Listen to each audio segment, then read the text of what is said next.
The climate change conference in Paris that it must be given space to use coal to accelerate its economic development. Pretoria, China, Brazil and India are being criticised for being air polluters, yet they allegedly don't want to pay for their share of the responsibility. This comes as the COP21 conference battles with time to conclude a legally binding agreement by the end of the week. With 3 days to go before the end of the conference, the stakes are getting higher. The final draft has been released, but is still being ventilated by ministers to see if it's worth being the basis for a climate deal.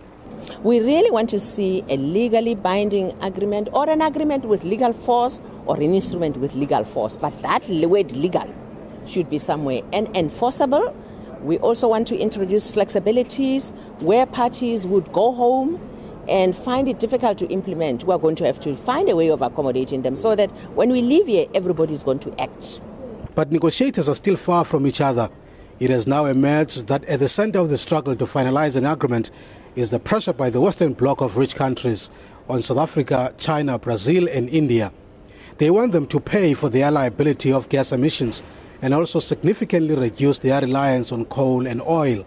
Our position is that we need to look into the differentiation as the situation is now, that it needs to correspond to today's world. We would like to see more countries to chip in, but we're not saying how much each country should pay, but everybody who can should contribute. South Africa is unapologetic for its use of coal. It argues that it will still use it until its economic development goals are achieved, while at the same time invest in renewable energy. We do need that space to develop. We still have in our own country, South Africa, people without energy.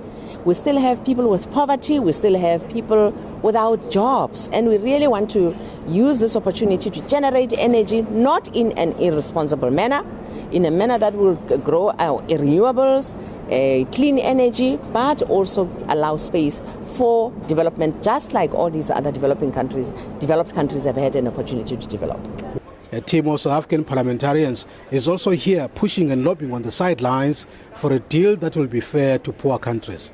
The historic and moral and ethical responsibilities, in our view, lies on developing countries to assist lies on developed countries to give finance and technology assistance to developing countries so that we all get on a lower carbon development pathway. With the final draft agreement now out, the success or failure of COP21 will really be determined by the extent to which negotiators are prepared to compromise over the next 48 hours if they are to have a final binding legal agreement by Friday.